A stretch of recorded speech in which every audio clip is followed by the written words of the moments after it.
Hey, welcome everybody. Welcome to the Winning Momentum podcast. Excited to be here today with my first guest of 2023. Kevin, before we jump into this, and I'm going to do an introduction for you and all that sort of stuff, but sometimes when I am getting ready to do a podcast, I listen to other podcasts for the 30 minutes that I'm sort of getting things organized, get myself juiced up. And I was listening to Lewis Howe came across my podcast this morning, and he's got today's show was some extracts from some Navy, these Navy SEAL influencer book writing, psychology, get up at 4 in the morning, go for a run type people. And he had one guy on there I'd never heard before. And again, I was half paying attention, but I thought it was interesting. So this is a guy who overcame, as I understood the story, huge life obstacles to get himself into a position to survive athletically the training program, the admittance program to become a Navy SEAL. And he failed 3 times and, entered the program sick and with stress fractures and found a way to persevere and overcome. And as he grew through his career, he became a pre-trainer for Navy SEAL applicants. So he's training people who just aren't going to survive physically the admittance, if I'm using the right word. Mm-hmm. And so he would put them through a pre-training program. And what he learned is that the failure rate stayed exactly the same. And he said, what they were doing, the dropout rate, and what they were doing was they were making bigger, stronger, faster quitters. And that it's not about the athleticism and the physical nature, but the psychological overcoming fear and obstacle, the mental side of it that they weren't dealing with at all. And his conclusion, based on his own life story, was a lot of this has to do with becoming too comfortable with where you are, seeking comfort rather than seeking pain and obstacles to continue to blow through, and that you need to just constantly touch base with your roots and see what you have overcome and the journey that you've been on, right? And then you put yourself in a much better spot. Yeah, very interesting. Like that is very interesting and surprisingly, or maybe not, I talked to somebody this morning who was talking about Navy SEAL training. Well, and it makes sense, right? Like, why would we ever want to put ourselves through excruciating pain and, feel like that's good for us in some way? Usually what we try to do is we try to avoid that kind of stuff, right? We try to keep that on the back burner, but we invite that in. And it's funny because in my practice, I talk to different people. I do some work with RCMP, OPP as well. That's come up in conversation. And I think it's all your narrative. I think that's part of it. Is, do I invite that in or do I try to avoid it? One of the police officers, a young guy, and you're aware of all the stuff that they go through. And it could be a motor vehicle accident, it could be a domestic dispute. What he tries to do now is change the narrative a little bit. So when he gets a call, he says to himself, "Good." And it could be something that's a bit of a shit show, right? He says to himself, "Good, I get a chance to walk into this. I mean, I get a chance to make a difference. And to add value." Right, exactly. Yeah. 100%. Interesting. All right, everybody. Again, thank you for joining us. My guest today is Kevin Waldbillig. I always struggle with that, Kevin.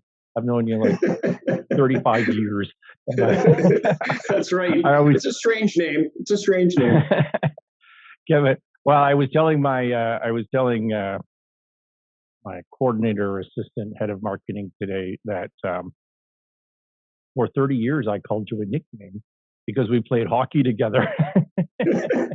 And so it's That's always right. strange for me to address you properly. Yeah. Well, hey.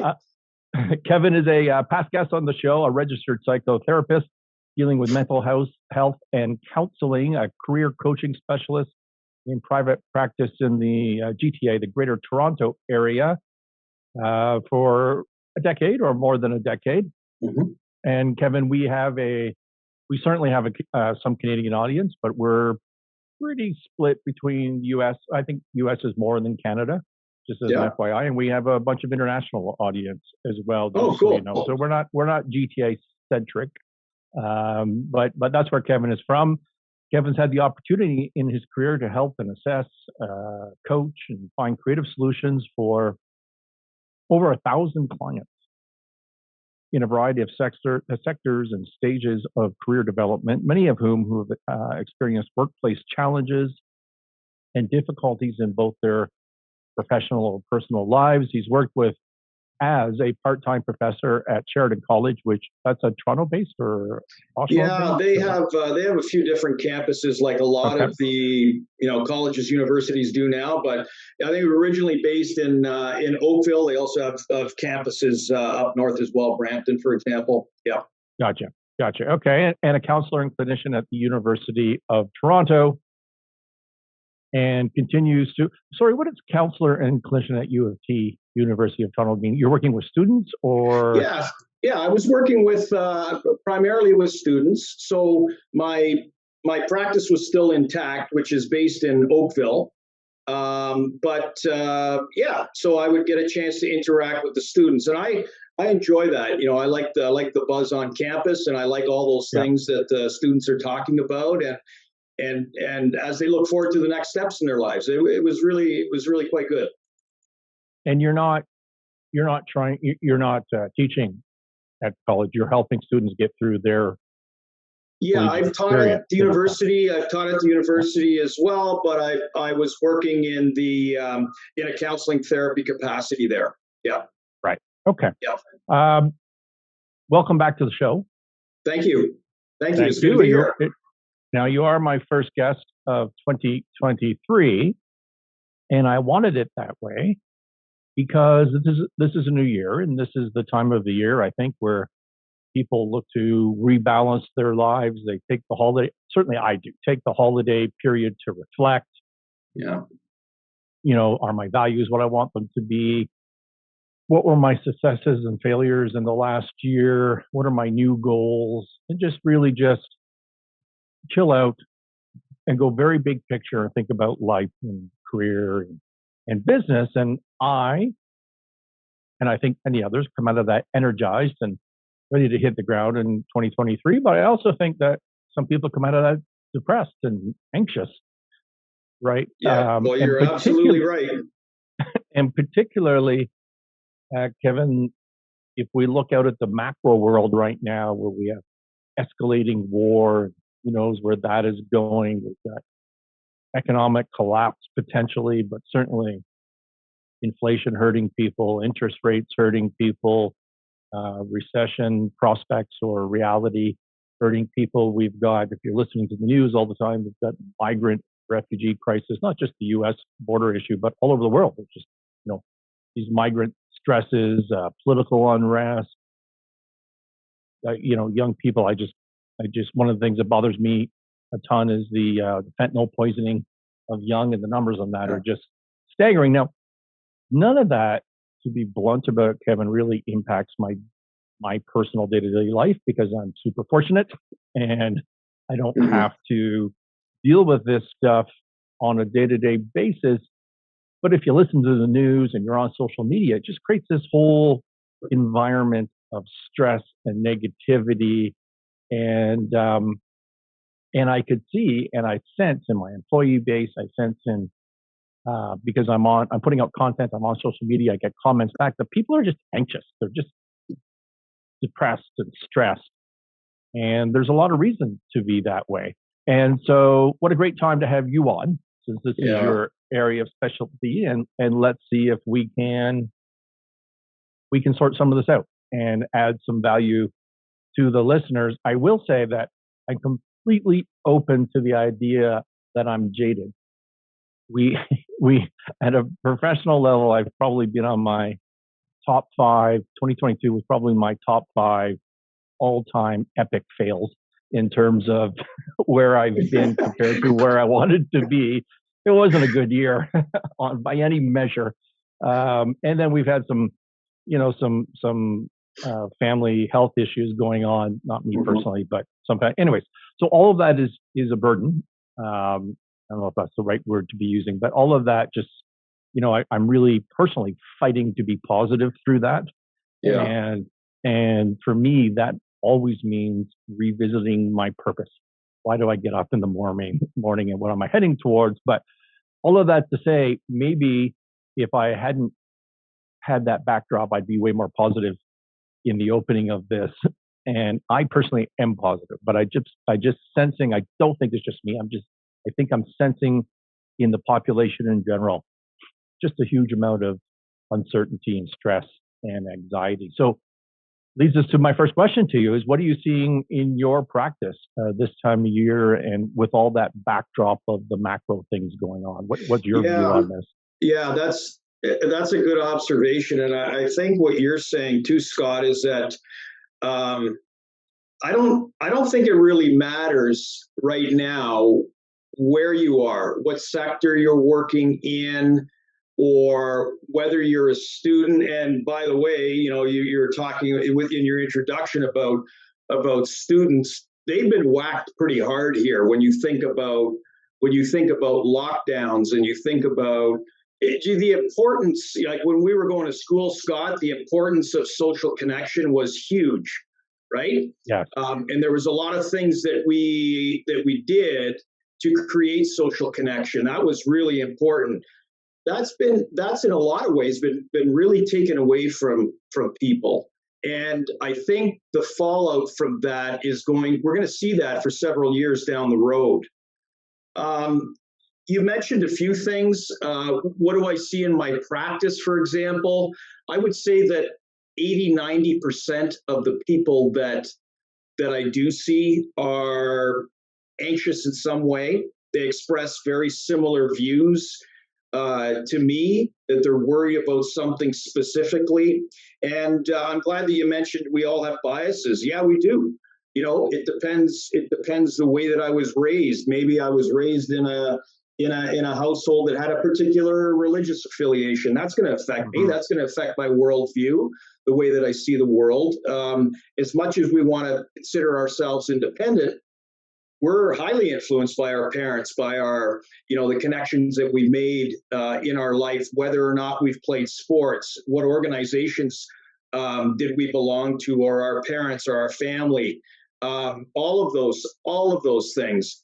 I think a lot of times when we look at the macro view and we look at what's going on in the world, I think to have an open mind about that as well is that the amount of information that we get, the volume of information we get, regardless of what your political affiliation is, we get bombarded.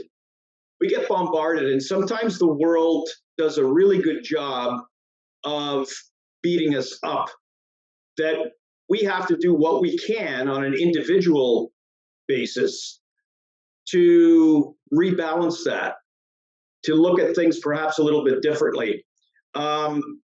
You mentioned about, okay, what can we do, and what are some of the things that we can do? Well, just off the top, I think it's recognizing where we are, recognizing what's going on. Do we fly on autopilot all the time, or do we do a little bit of maybe this is good at the beginning of 2023 that we reevaluate a little bit, that we think about where we are, and not only in our business lives, but maybe we look at key areas in our life, family, our social relationships, what we do for fun, what we do for leisure.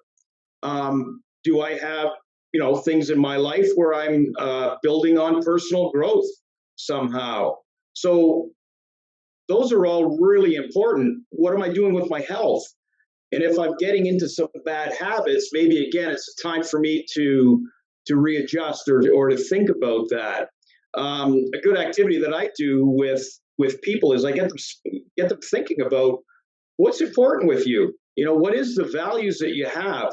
And once people can identify what values are important, then the logical next question to that would be, okay, well, how are you acting on those? How do those play out?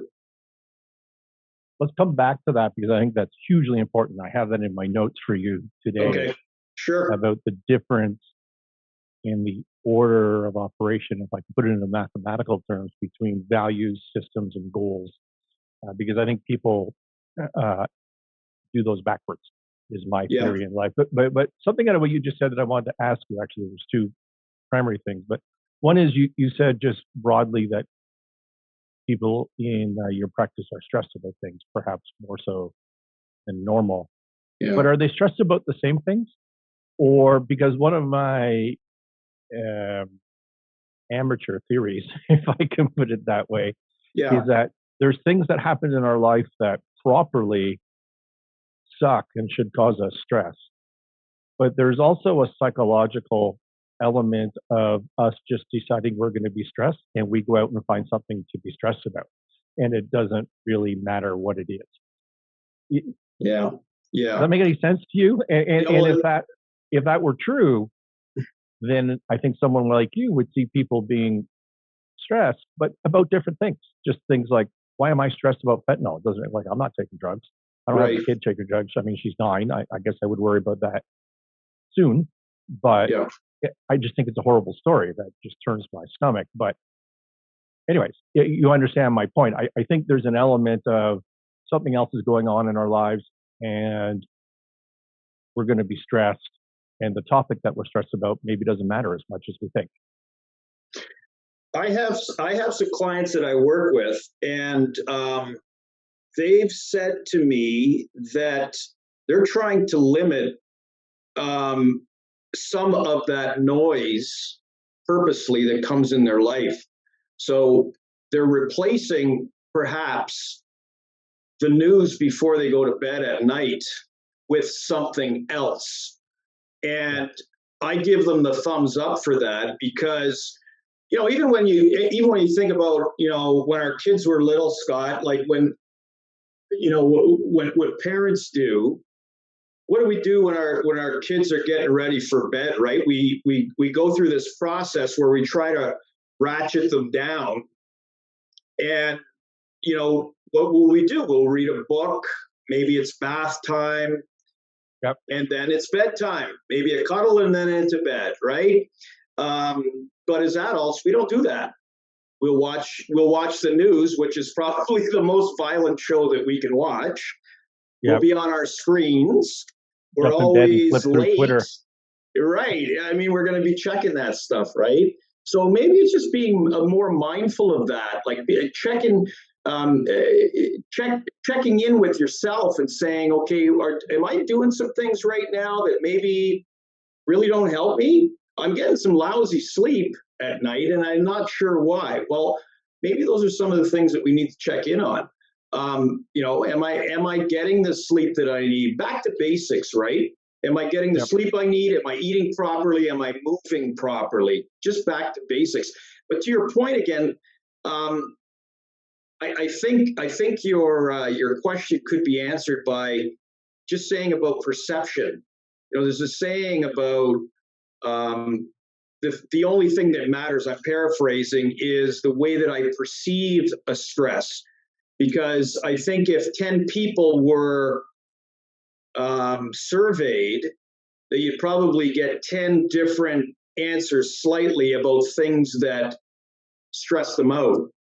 Right? Some people, you probably know some of them too, Scott, they're pretty good. Like they're pretty cool cucumbers. They don't really get stressed about much. So I think that idea of perception is very important. How do I perceive that? And that comes down to a lot of the fear that we have. How's this fear that we start to accumulate, how does that manifest? I think it's the accumulation issue. I think that just really resonates to me, which sort of leads me to my next observation about what you were saying before, question, which is, the role of personal confidence and belief in yourself And how do you rebuild that after, as you said, you've been whacked really hard? And I think that's a huge issue. I was talking with yesterday a friend of mine who is one of, how do I say this without giving too much away? Let's say one of North America's top finance lawyers, serious firm, serious lawyer, very senior guy. I won't even tell you what country he's in.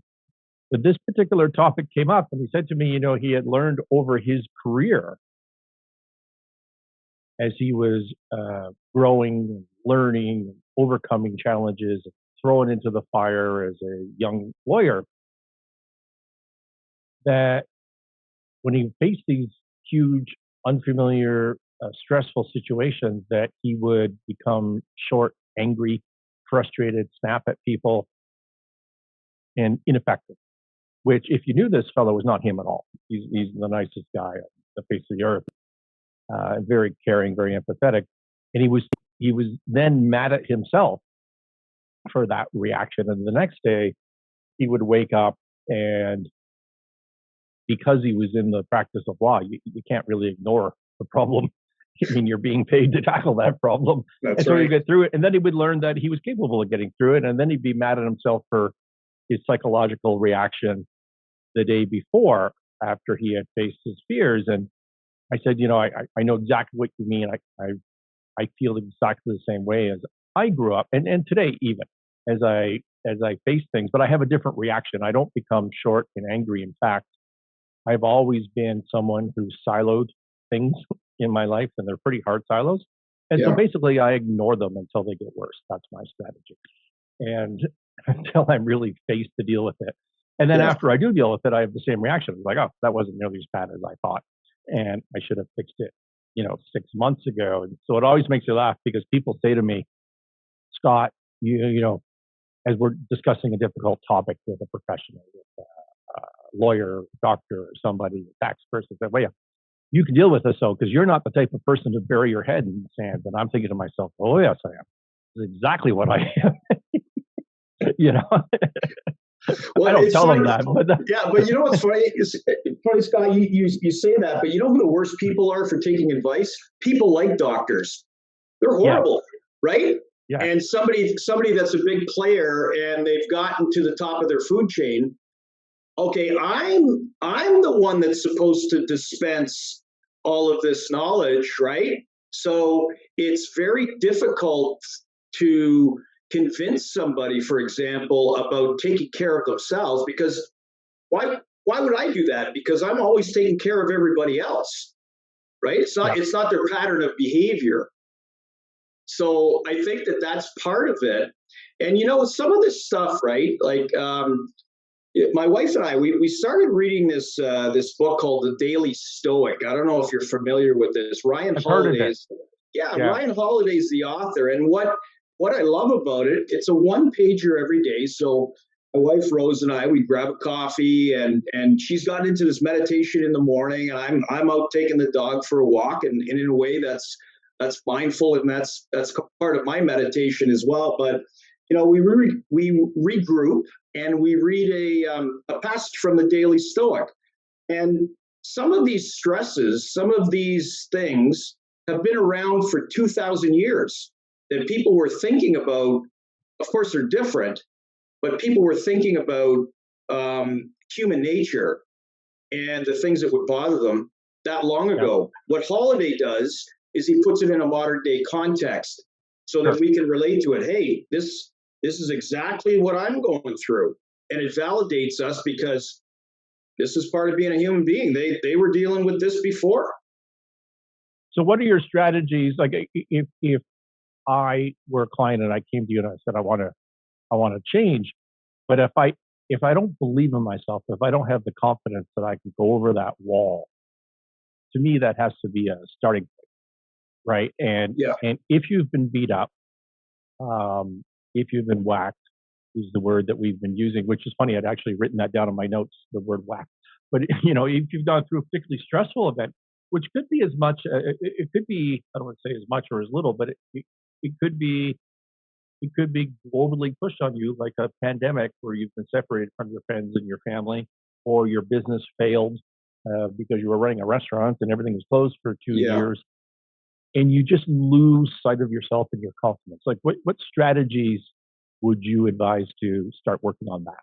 Yeah, that's a great question.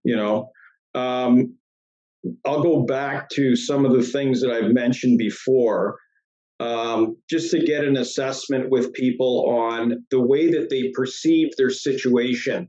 So we talked about values, and we talked about how do we clarify those. So what is it about that stress that you can feel playing out in your life? How does it play out in my body? Because if I feel that somehow, that stress or that anxiety, it is going to come out in my body somewhere. And that's all around the work of somebody like Bessel van der Kolk, who wrote The Body Keeps the Score, which was on the New York Times bestseller. So if we're stressed out and we're anxious or we're feeling depressed, that is going to manifest itself somewhere in our body. So that's a good question to start. What are you noticing? Well, okay, I'm not eating like I should be. I'm not sleeping right. I'm short with people. I'm barking like crazy, with my colleagues or with my clients at work, and I don't like it. And I'm getting some pretty lousy feedback right now. Where am I getting that information from? Where am I getting my information from? Is it overload? Am I overloading myself? Do I need to keep it simple somewhere? And if I'm going to improve different parts of my life, whether it's my health or my social relationships again, or what I do for fun, where am I at now? What's falling off the table? Am I putting all of my eggs in one basket? Or am I actually, and this is it's used so often, it's cliche, but do I have that balance? Do I have that work-life balance where I'm dispersing some of those energies that I have into different areas of my life? Or am I putting all of my eggs in that career piece of the pie and I'm neglecting other parts of my life? I think that's something that people have to ask themselves. If the lack of confidence and stresses manifest themselves in the body, I think is what you just said, does it work in reverse as well? If you work on your body, fit, healthy eating, whatever other mechanisms, does that help to deal with the lack of confidence and the stresses? So does it flow both ways, I guess is my question. And I know that you're a fan of the 12 Rules for Life, Jordan Peterson book, as am I. And I think the first chapter in that, you'll remind me if that's true, is to stand up straight with your shoulders back, right? Which is really about the chemical benefits of pride in yourself, confidence, presenting yourself to the world as someone who isn't beat up. To answer your question, I think what's important to remember is that quite often action precedes emotion. So if I think about that, and I think about, it doesn't feel right, but I'm just going to do it. Whatever it is, I don't feel like connecting with all of those people at the party, but I'm going to do it anyways. I don't feel like exercising. That's hard work. I'd rather be curled up in my comforter in the morning rather than getting out there and going for a run, right? But I'm just going to do it. I think Nike symbol is and slogan is fantastic. I do it, and then I gauge what my emotional reaction to that is. Scott, there's people that, to answer your question, can I go in reverse? Well, there's people that start an exercise program, and that might be under like supervision. It's great if we have a accountability partner. That's what James Clear talks about in Atomic Habits, is having somebody that's going to help you, that you're accountable to. but I'm going to Yep. start walking, and I'm not running marathons here. I'm just going to do something as simple as walking at a brisk pace. Well, we know that people who engage in moderate exercise have a 26% reduction in their depression symptoms. That's just by walking, simply by walking 3 times a week. Wow. Yeah, Yeah. it's pretty amazing. So I could manage my. You almost wonder if that's the exercise part of walking or the meditative side of walking. I think it's a little. I think it's a bit of both, right? So Yep. let's not even talk about depression or anxiety. Let's not talk about stress management. Just get out there and start walking. See what happens. Yep. See how you feel. Yep.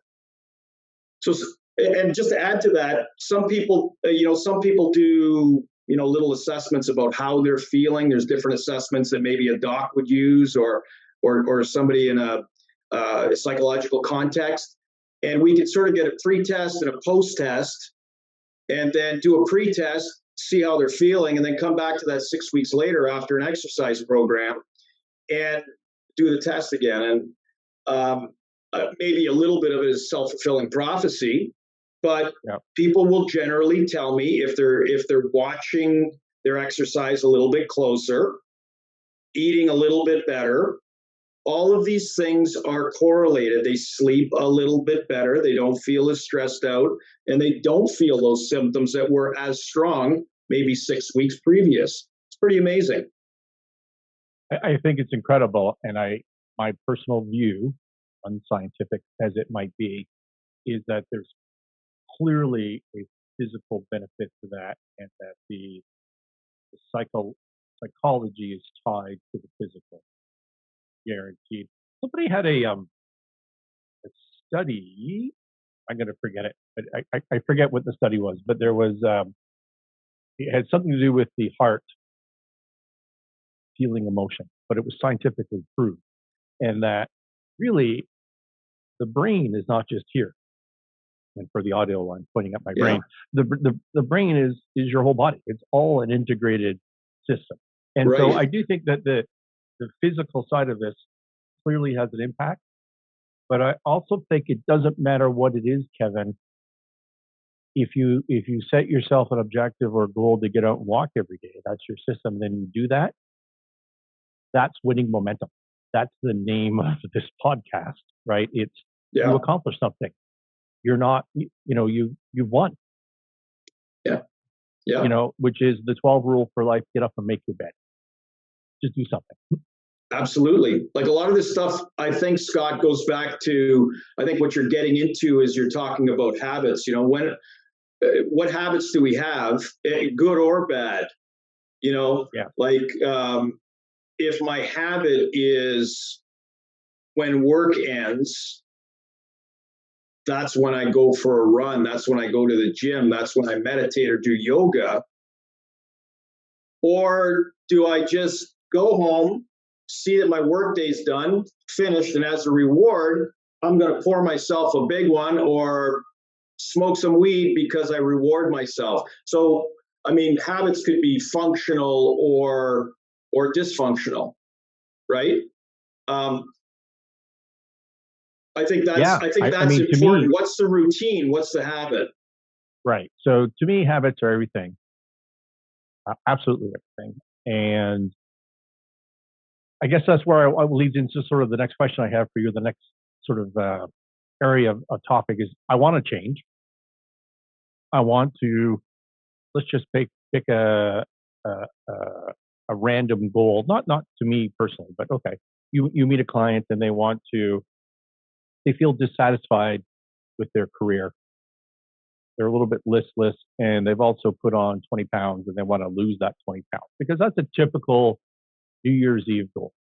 I'm going to lose 20 pounds in 2023. And then statistically speaking, they don't. They start off at the gym for the first 2 weeks and then they stop. But I have to tell you that when I was younger, I did that many, many, many times in my life. And I think that I'm going to throw it out to you, but the answer to affecting change in yourself or in your business, which is a lot of what we talked about, because businesses have habits too. right? They're policies, procedures. They could be written. They may be unwritten, but they are habits. They're responses to cues. I think tackling the habit loop is the answer to everything. Yeah, I believe that a lot, and sometimes those habits, we think about even back to when we were kids again, like what were the habits that we had? Most of them probably aren't that great, but that sort of gets me thinking about, okay, well, I can't just pull habits out of thin air. I need to develop that, or that has to be nurtured somehow, right? So even in my business life, what do I do? What's a time waster for me? If I reflect on that, what's going to make me better?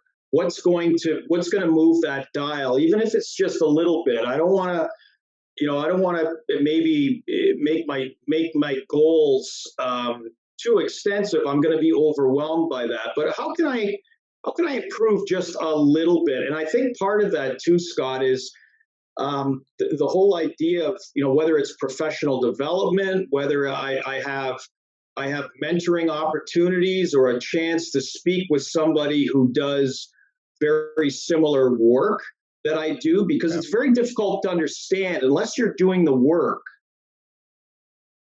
You don't really get it because of the complexities and the nuances of what you do.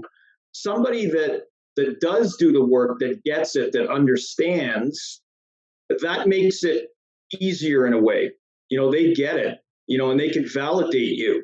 But I think often we need a coach, we need a mentor. You think about athletes, right? And they get to a high level. Comes back to accountability. Well, right. Yeah. Everybody that's going to the Olympics has a small army of people that have helped them along the way, or that might be with them. So you have people that help you with nutrition, or the mental part of the game, or the techniques, or the training that you're doing. Athletes are just like anybody Kevin, else. Apart from the accountability, and I agree with you when it comes to athletics, but one of the beautiful thing about being an Olympic athlete, as if I would know, is you have a very clear sense of purpose. Right. Otherwise, you wouldn't be there. Yeah. And you can't affect change, because when someone comes to you and says, "I want to change," then the answer is to what? And if you don't have a sense of values and purpose, you don't have a direction. And if you don't have that, it's hard to change. Right? It's hard to change whether someone's yelling at you to hold you accountable or not. It's still hard. And if you don't have a clear sense of purpose and value, you're not going to do it. Yeah, Stephen Covey talked about that a lot in 1989 when he wrote the 7 Habits of Highly Effective People. Right? He talked about what's your compass? What is your North Star? What's your guiding principle? For some people, it might be a philosophy, or maybe there's some kind of a religious affiliation or an idea, right? But I think Covey's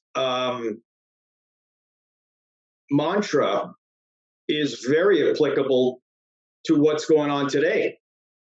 Do you put first things first? I mean, that's all about values, right?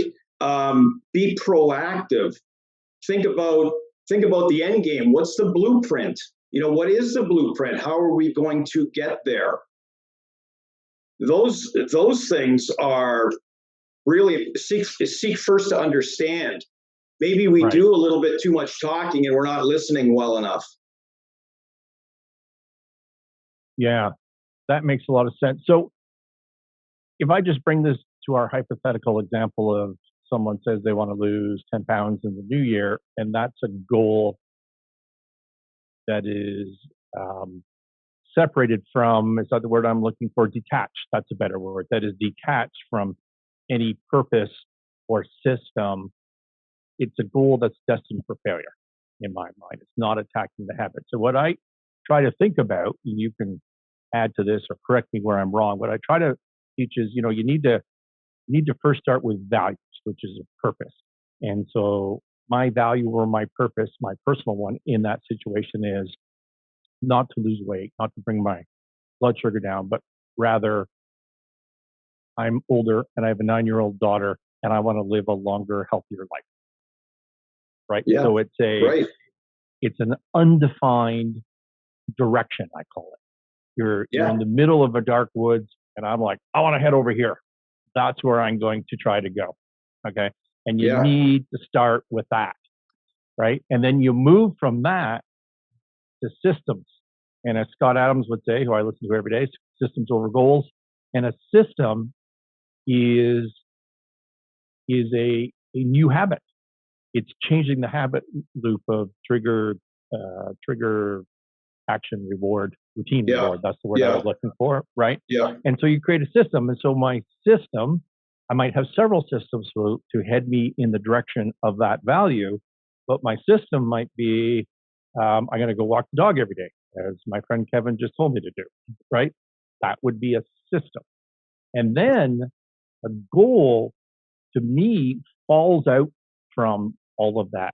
How might I measure whether my system is heading me in the direction that I want to go? Well, maybe I would measure that by, am I going to lose 10 pounds in the next whatever period of time, right? And if my system, but I'm not winning and losing on the goal. I'm winning and losing on the system, right? Bingo. So I have direction. I have changed my habit because I have purpose to do that.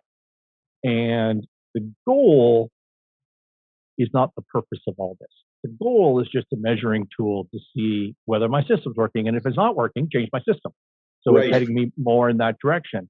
And what I feel like is that people are like, hey, hypersensitive on goals, that need to be specific. You need to focus on that. You need to manifest it.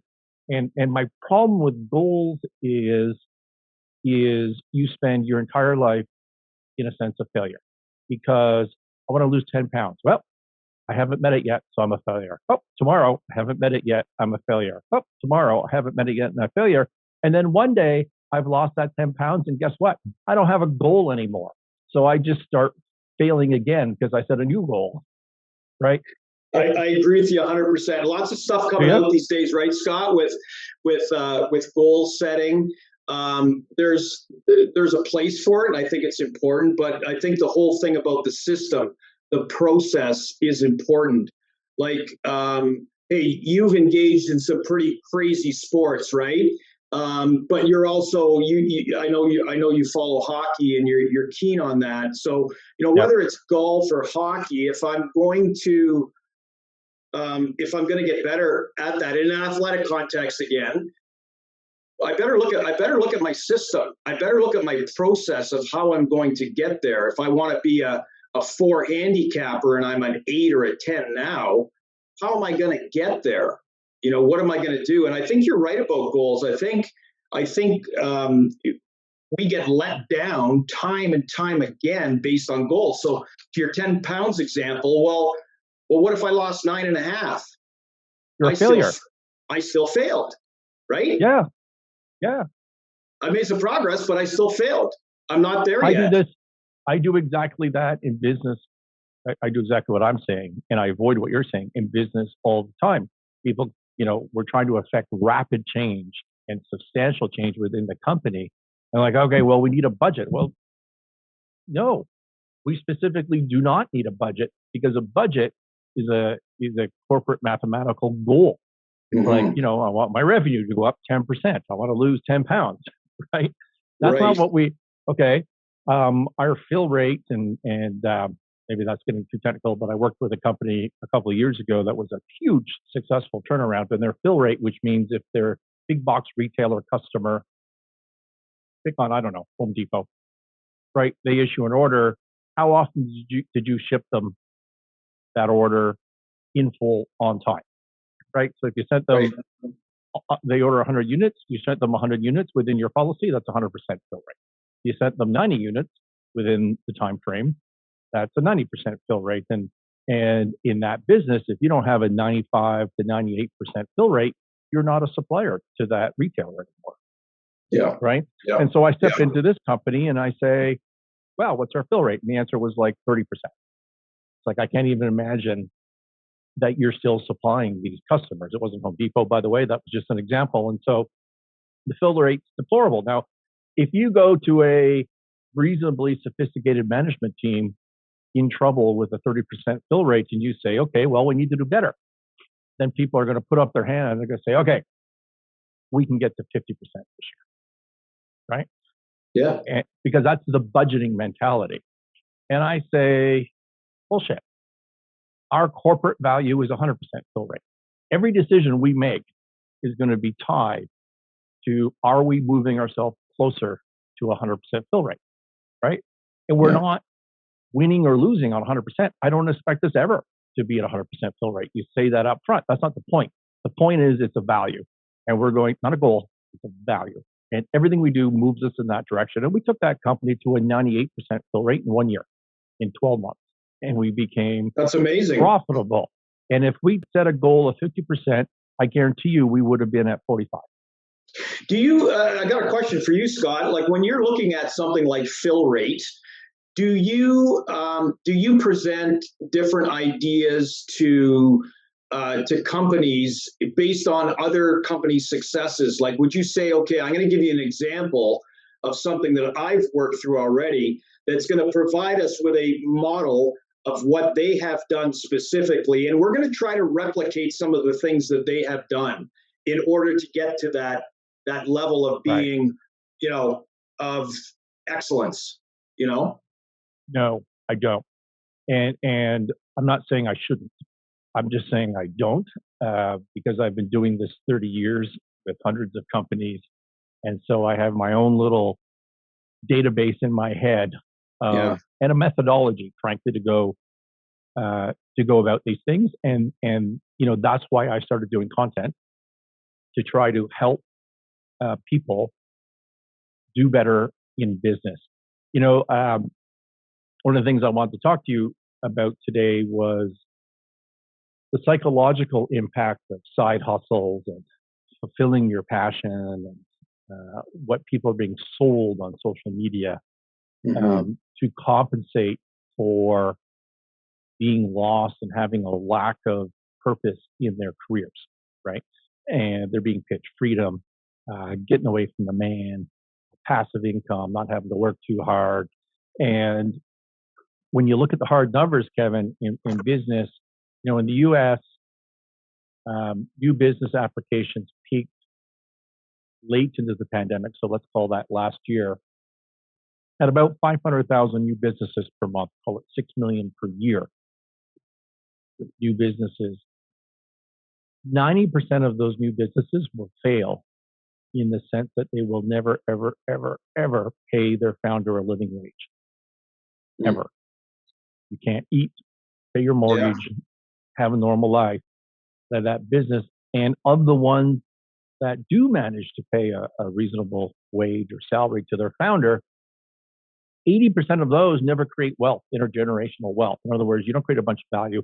You're not able to sell your business, become, relatively wealthy enough to pay for your kids' education or whatever that might be, okay?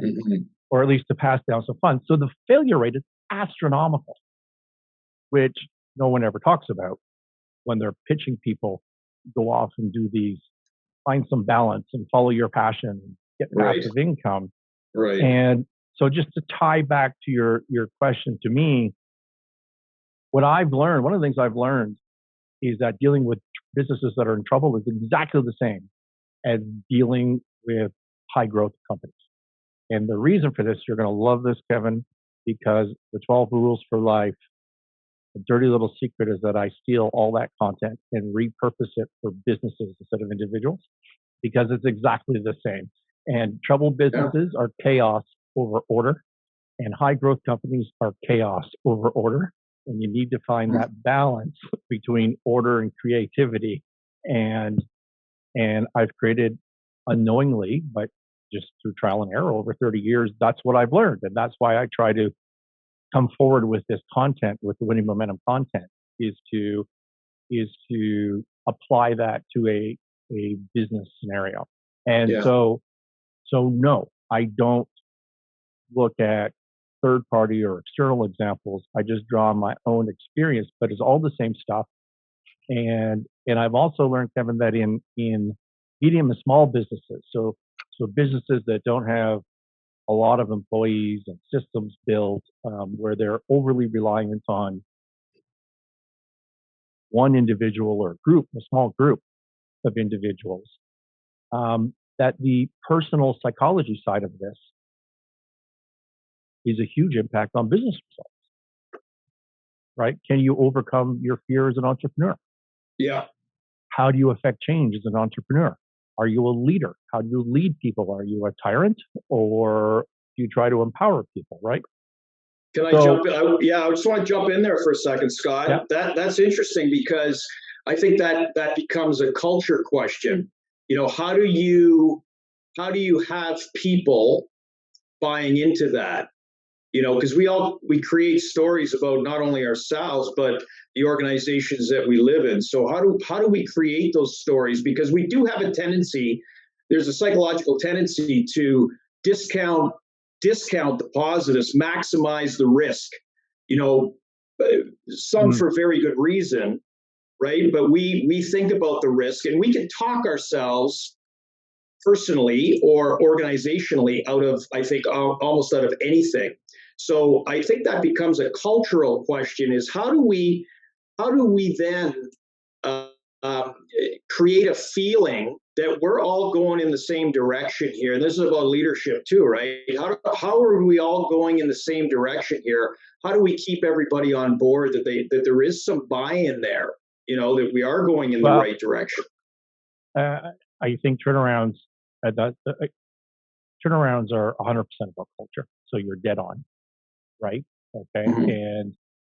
And by definition, what they're doing isn't working. Otherwise, they wouldn't be a troubled business. They wouldn't be talking to me.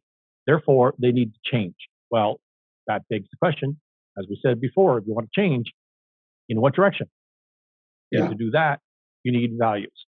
So I talked about this fill rate example, and I think you'll like this because it ties into the conversation.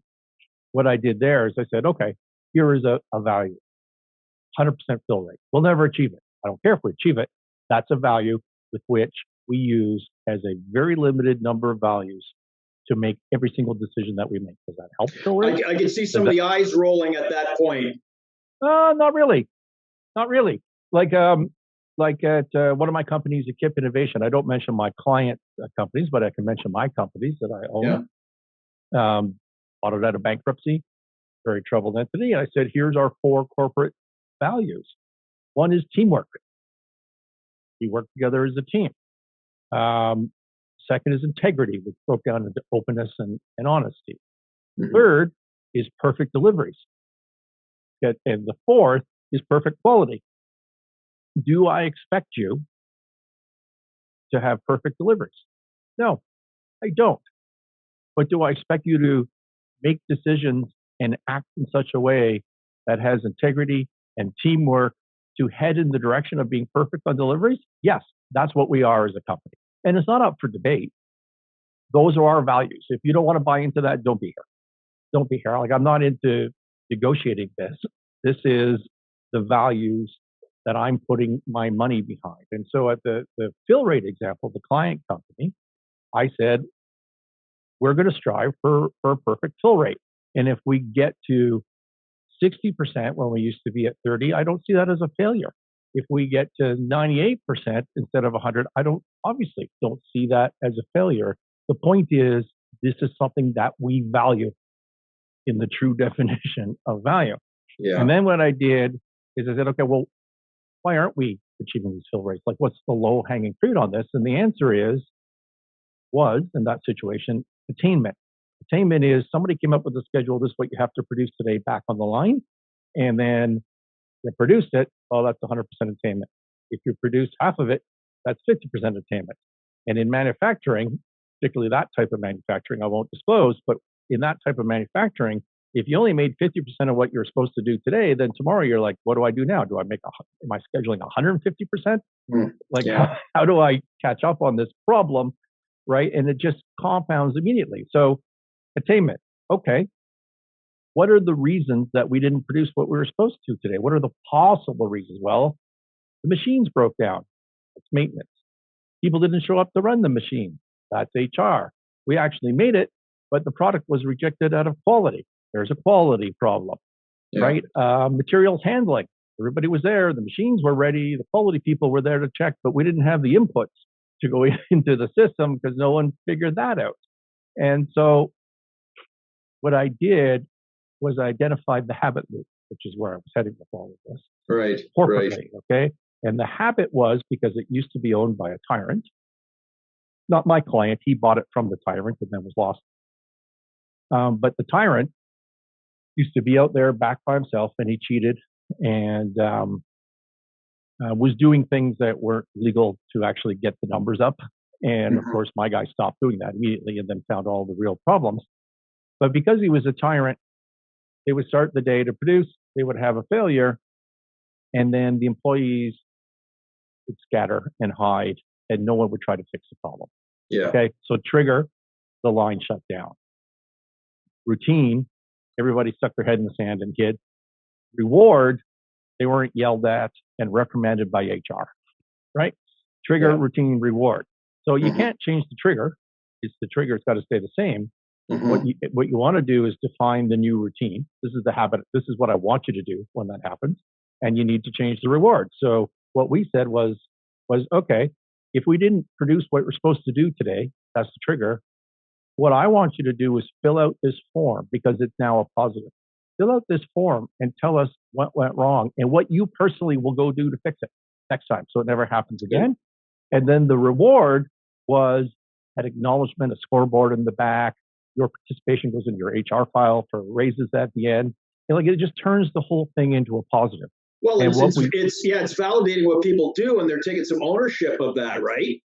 Yeah, it's empowering, and we created like 600 fixes in about 3 months, and then the whole system fell apart over volume, and it didn't matter anymore because culturally people started to work together. They took ownership, they were empowered, and the whole business just fixed. Like it was amazing because of the habit. Yeah, that's very cool. That's very cool. And you were talking about confidence, right?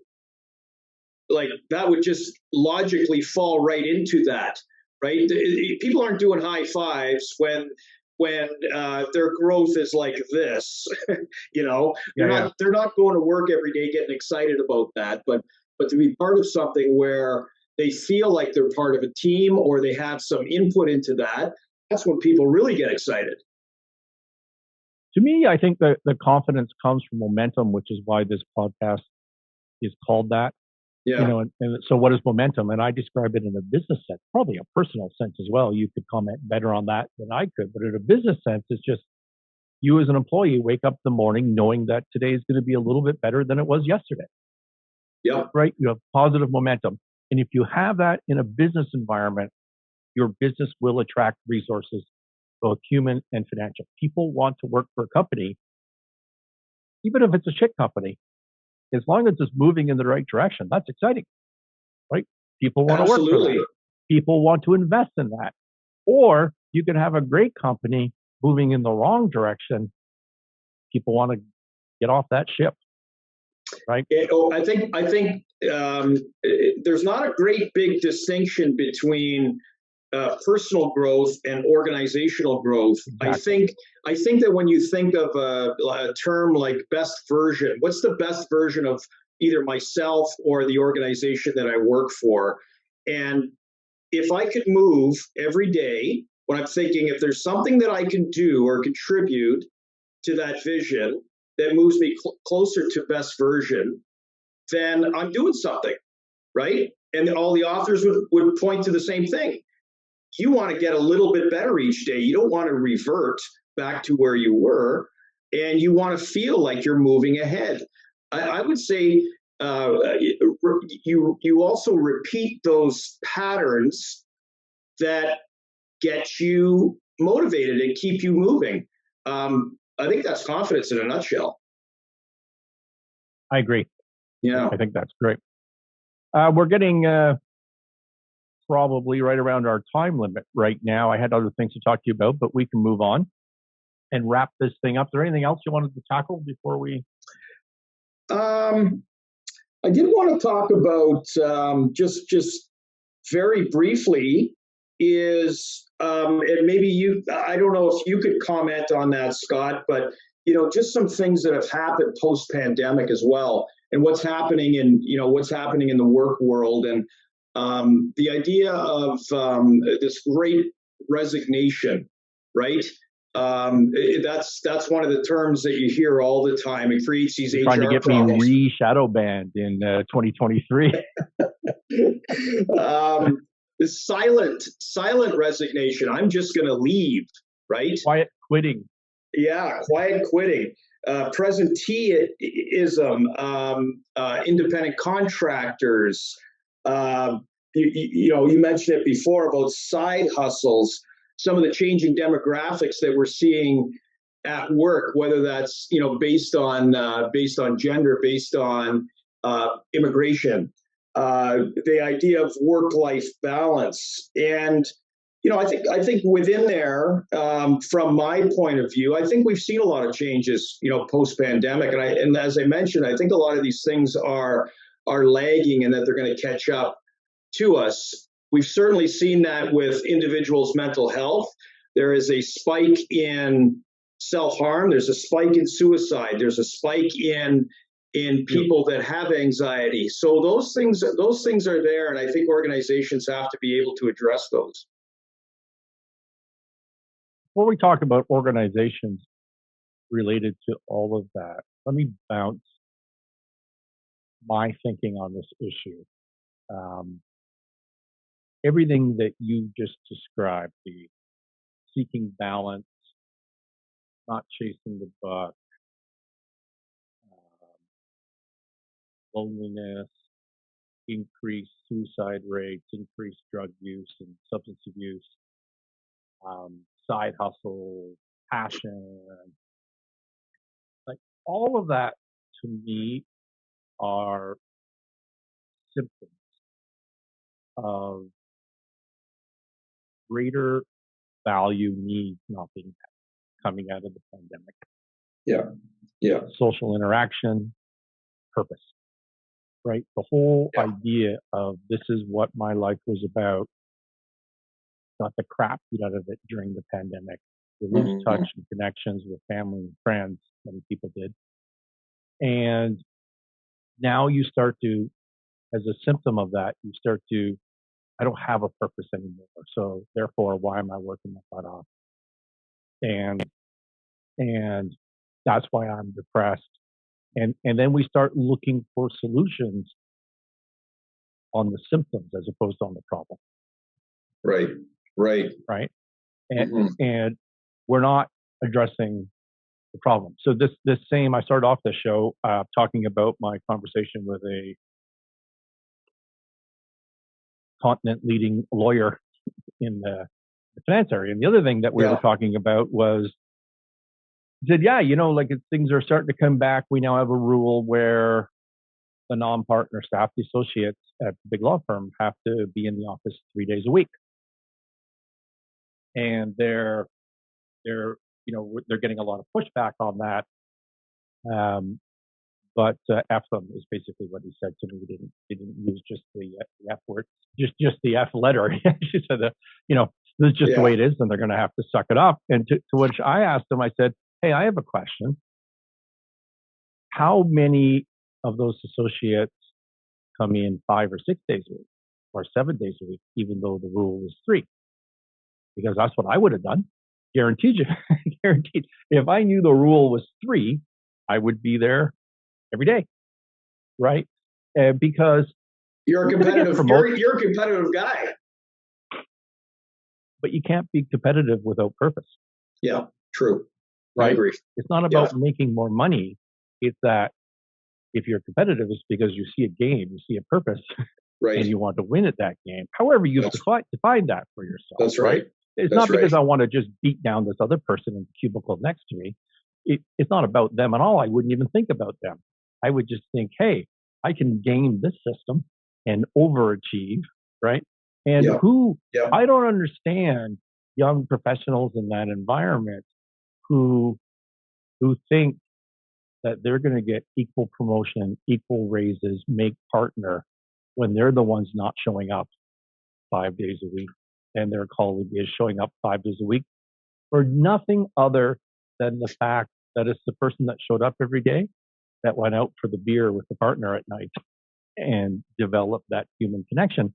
And also, if part of your not excuse, that's a terrible word, but if part of your rationale for not being all the time is more balance and social connection, it is the social connections in being in that environment that fed all of us back, before this all happened. Yes. So I think all of those things that you mentioned are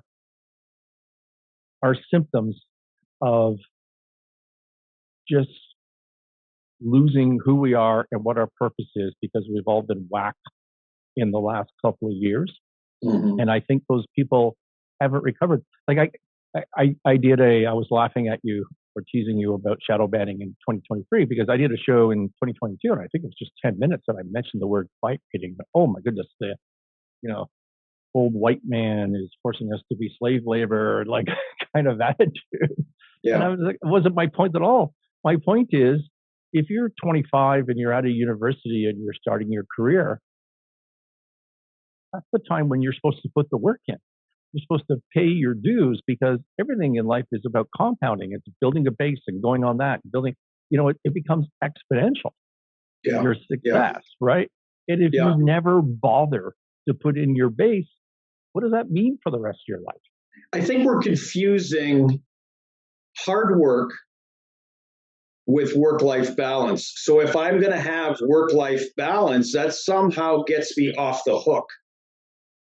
I don't care who you are, what field you work in. If you are a janitor on the shop floor, or you're the CEO of a company, there is no excuse for you not working hard. I don't care what you do. That is a given. If you're going to be successful, and people define that in different ways, you have to work hard. And I think you're right, Scott. I think a bit of that's being lost here, or that debate or that discussion is being lost here about hard work.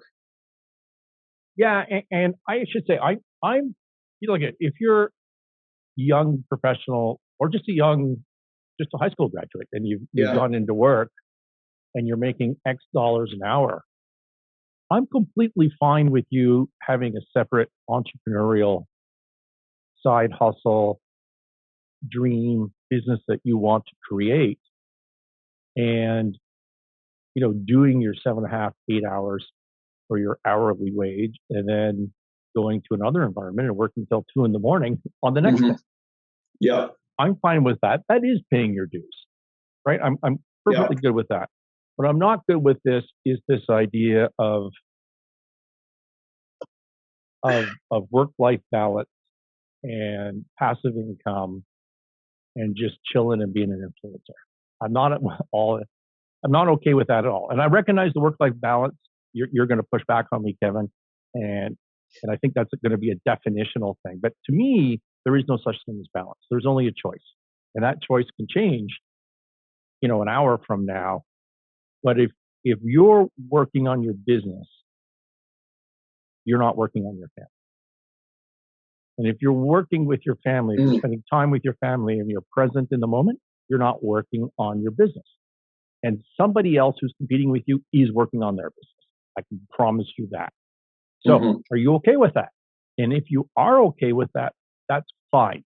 But don't delude yourself into thinking that you've pulled off some sort of magical balance and everything's going to be great on all fronts, because it will not be. Guaranteed. Okay. That also gets me thinking about efficiencies. How much are you engaging in time wasters and not being efficient about the amount of work that you're putting in, right? Yeah. I mean, managers, people that are running the businesses, they got a tough job, right? So, I mean, they're asked to regularly check in with people, develop that culture, see how people are doing, do coaching and mentoring along the way, providing flexibility in people's work schedules, they're also supposed to model what this is supposed to look like, set those expectations and things that they're working on, encourage a time off, create culture. Like it just seems like that is under the microscope now, or more so than ever.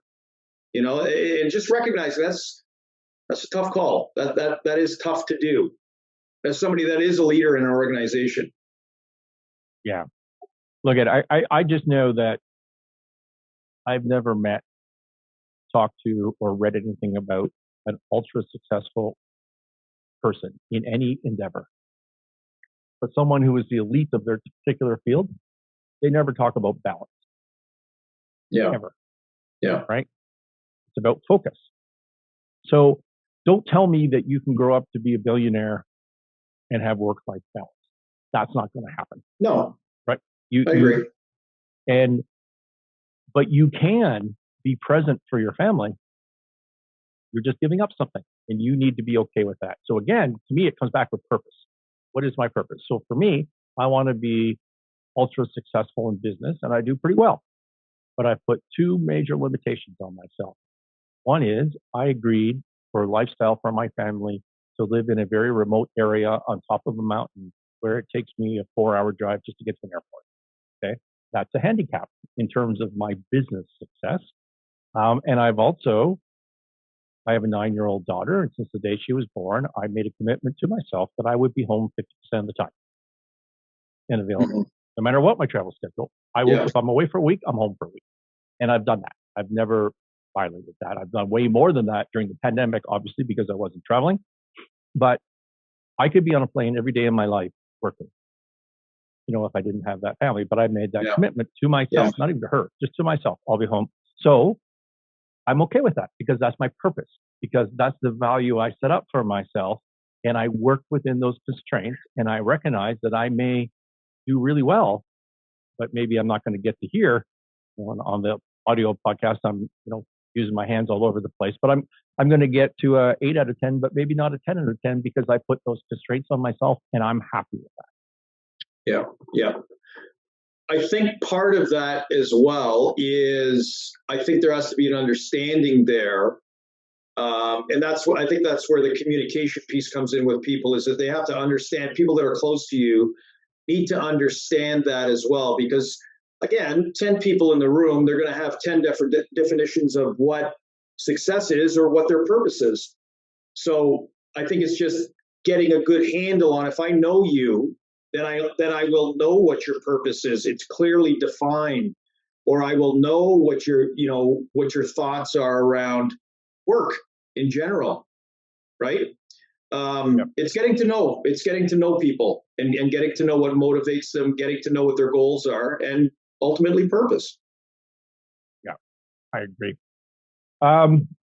Kevin, at the end of these podcasts, and I know I didn't pre-warn you on this, but I didn't feel the need to, because it's really right along the lines of what we've been talking about and what your career is. But at the end of this podcast, which is a podcast about turning negative momentum into positive momentum, or turning just a listless nature into a positive winning momentum, what are your top 3 methods or ways or tips to change momentum, whether that be in your personal life when things are going bad, or throughout your client base?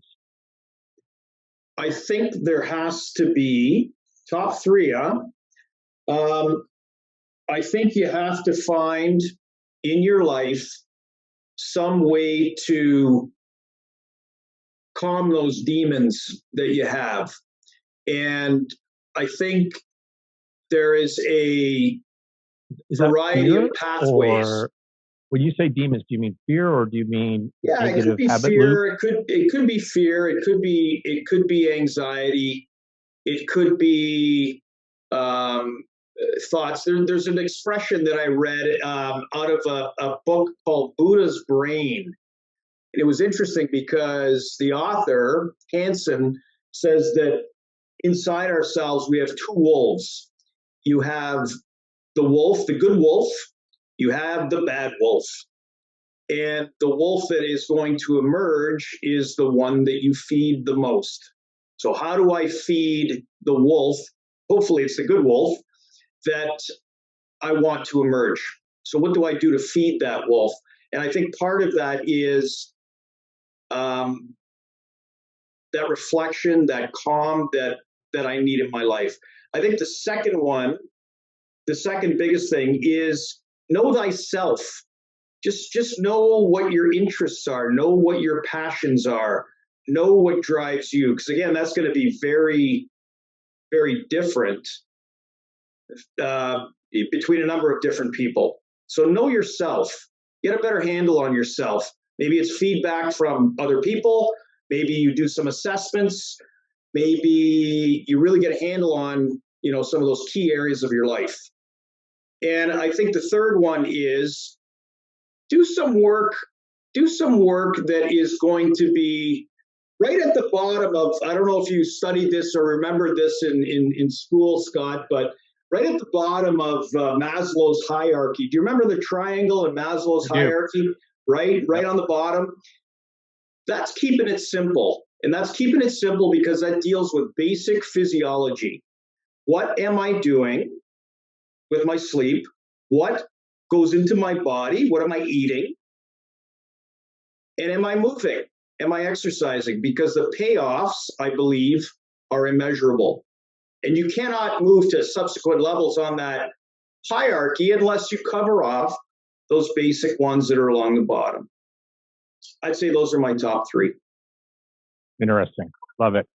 Kevin, where should people follow you, reach out to you? I've noted that you're doing a lot more content these days. And So that's my social media guy that's driving that bus. But that's been a lot of fun. Best way to get in contact with me is either through, probably through LinkedIn. That's probably the best way. Or follow me through my website, www.changeworksinteractive.com. Changeworksinteractive.com. Yeah. Anything else? I think that's about it, Scott. Thank you so much for joining us today. This has been the Winning Momentum Podcast. Give us a thumbs up and a subscribe and all those things, and we will talk to you next week. Thanks, everybody.